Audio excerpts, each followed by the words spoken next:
তাদেরকে একটা মেসেজ দিয়ে যাই।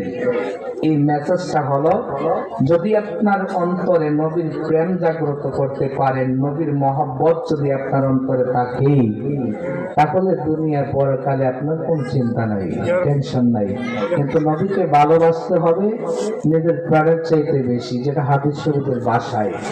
কারণ নবীকে ভালোবাসা ছাড়া কোনো উপায় নাই। কিন্তু আমরা যদি সত্যিকার রূপে রাসূলুল্লাহকে ভালোবাসি, হাতটা উঠিয়ে বলবেন, বলুন 5 ওয়াক্ত নামাজ আমরা পড়তে চাইতে চাইবো। আচ্ছা বলুন, এটা আমাদের দরকার কি দরকার না? কেন মিয়া নামাজ পড়বেন না? এই নামাজের মতো তো এবার নামাজ তো নবী প্রেমিকের জন্য, ইয়াজিদের জন্য নামাজ না। ইয়াজিদ তো নামাজ পড়ছে, পড়ে নাই? নবীর আওলাদের গলায় ছুরি দিয়ে আবার নামাজ পড়ে গিয়ে এই নামাজের কোনো দাম আছে? এই নামাজের কোনো দাম আছে?